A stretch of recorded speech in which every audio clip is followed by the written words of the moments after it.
Hi. This evening I'm going to read to you the story of Jesus washing the disciples' feet. Now before the festival of the Passover, Jesus knew that his hour had come to depart from this world and go to the Father. Having loved his own who were in the world, he loved them to the end. The devil had already put it into the heart of Judas, son of Simon Iscariot, to betray him. And during supper, Jesus, knowing that the Father had given all things into his hands, and that he had come from God and was going to God, got up from the table, took off his outer robe, and tied a towel around himself.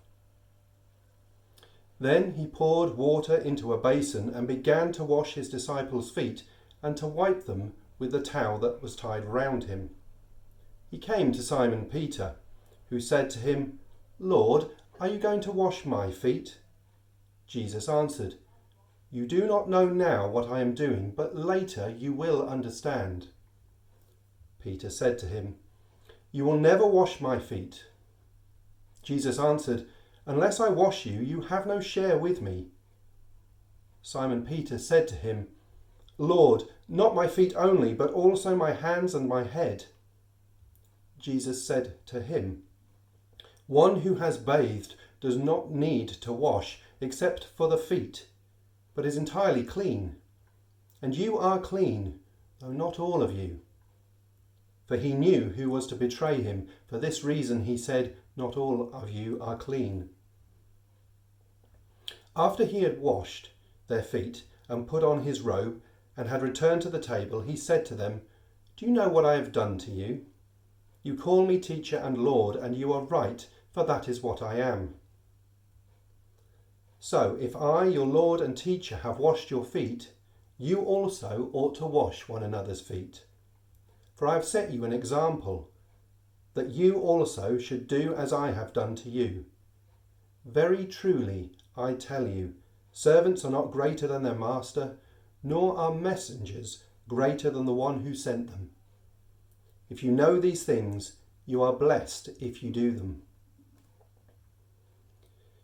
So here we have the story set before the Last Supper, where Jesus got down on his knees and washed his disciples' stinky feet. This was a job for a lowly servant, not for the King of the universe, surely. Peter thought so, but Jesus showed that he was a different kind of king, one that we should copy. Now, you can't wash your next door neighbour's feet, and even if you could, I think that would be received with confusion rather than gratitude. However, the topic of hand washing has been spoken of repeatedly recently, and with good reason. So every time you find yourself with your hands in the sink, take time to pray for those around you. Pray blessing on your neighbours. Pray for things that might make them happy and well. What could be an act of serving that you can do today? How can you bless others like you have been blessed? Now that I, your Lord and teacher, have washed your feet, you should also wash one another's feet. I have set you an example, so that you should do as I have done for you. Today, choose one government minister to pray for by name.